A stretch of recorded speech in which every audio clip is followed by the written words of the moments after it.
Guys, welcome with a new video, and today I'm gonna talk about why you need to lift. And with lifting I pretty much mean resistance training, so something like weighted calisthenics, something like bodybuilding type of training, or you could even do powerlifting if you don't change into like a fucking blob. Of course, you gotta watch out with your diet. So the first reason why you need to lift is because it makes you more attractive. And I would say this is the biggest reason why most guys lift. Most guys, they have experience that, yes, guys who are more muscular, they have more success with women. And even the more serious lifters, a part of their motivation will be the positive attention they receive from the opposite sex.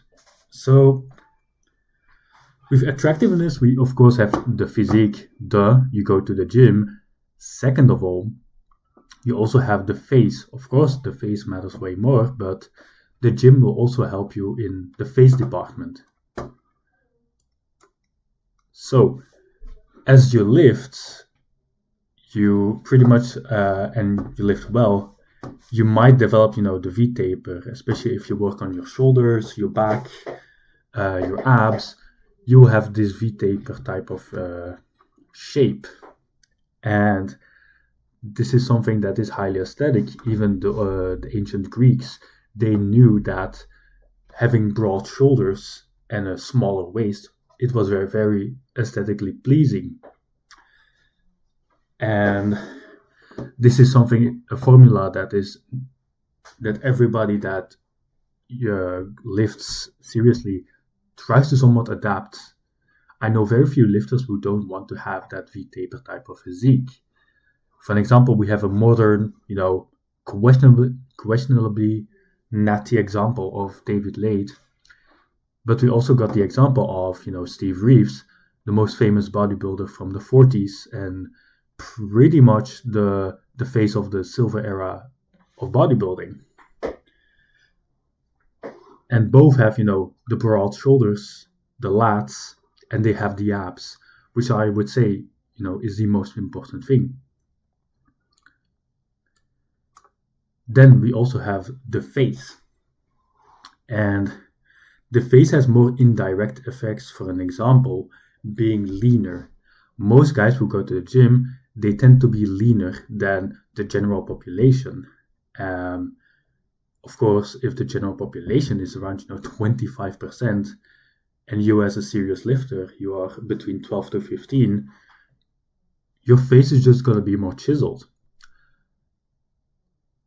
But there's also another phenomena that I would like to call, and that is the fact that a lot of people who go to the gym for a very long time, they develop somewhat of a warrior-like skull.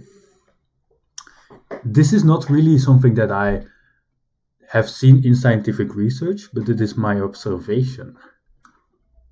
Of course, it's purely my opinion that this happens, and there have been, other YouTubers like Natural Hypertrophy who also have called this, we've also observed this phenomena, but I do truly believe that when you lift, your face begins to look better, even if at a higher body fat, because you get somewhat more of that warrior-like skull.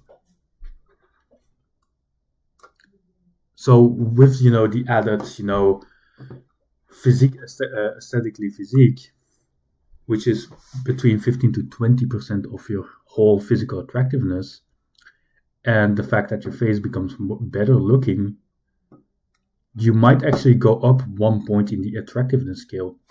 So let's just say you were a mid-tier normie and you're always struggling with women, you don't get the attention that you want, and by lifting you go up to like a high-tier normie or a 6 out of 10. That's a world of difference. You get way more attention and you get appreciated more. And even if the physique and the face, it's tiny digits, let's just say a quarter of a point, why wouldn't you take it? it's not like the dating market is that forgiving for, slacking. This fucking graveyard of a dating market, you have to take everything you can. Then we also have the fact that lifting improves your health. So your cardiovascular health, your heart, lungs, and bloodstream, it goes way better because as you lift, you have to use your cardiovascular system, and this makes the heart pump harder and more times per minute, and this will lead to a stronger heart. And a lot of people, especially after the age of 60, they develop some heart problems. If you can prevent that or postpone that, or why wouldn't you do that? Like, it's such a big problem in the current society, so why wouldn't you take that chance to to better your heart health? Also, a lot of people have, especially in white collar, have a lot of problems with weak lower backs because their lower backs, they're weak as shit. It's like a sack of potatoes, and when they pick up some books on the ground, they go to Snatch City. And if you, for example, develop your lower back somewhat by doing deadlifts, back extensions, the whole structure, the muscle gets stronger via progressive overload. Also, your joints and tendons get stronger, even though they need to it takes a longer time for them to get stronger. And you could even say that the bones, they get stronger as you lift. So why wouldn't you take that chance? Also, there has been some research that says that your best fighting chances against cancer is actually muscle mass. Of course, there are a lot of other things like your metabolism that improves, because when you lift, you build more muscle, duh. But muscle is a more demanding type of tissue, which pretty much means you need more calories to maintain muscle. So when your body composition changes and you become more muscular, you pretty much burn more calories while in a resting phase.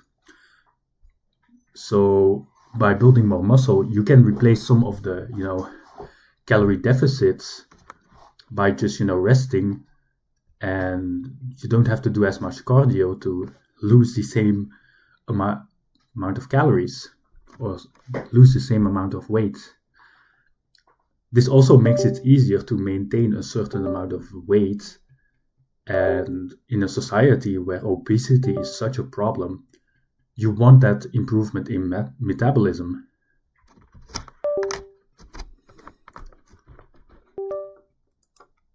Then we also have the fact that your mindset changes when you live for a very long time. We have, the pioneers of what I call the mindset. You have, David Goggins, and you have Eric Bugenhagen. Everybody knows David, but Eric Bugenhagen, he's a more niche figure. He was a, ex-wrestler. He's an ex-wrestler, and now he's more into the lifting sphere. And he lifts crazy weights in his garage. And a quote he always says is, it's a mindset. And what he means by that is lifting, if you lift heavy with decent form and close to failure, it's freaking hard. It is not comfortable. I don't get those people who tell me that they feel energized after a workout. You shouldn't be. You want to sleep after a workout. You don't want to do anything after a workout, or at least have that feeling. And by doing such a difficult activity, you become used to struggle. And yes, even though current society is not as hard as, let's just say, our ancestors had it, you still have to struggle. For example, your job. Listen, most of us, we don't particularly like our jobs. And by lifting, you can actually get somewhat used to struggle. What I also find with lifting is you need a strict planning. and you actually have to keep, being consistent to your planning. And the truth is that big parts of your life you will need to plan.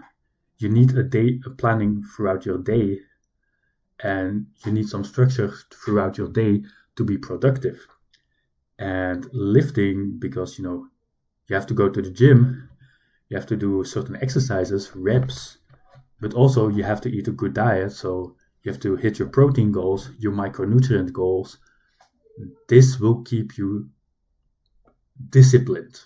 And this discipline you can carry over to other aspects of your life, where, for example, you can put out a productive day, you can plan a productive day, and you might get more done than most people.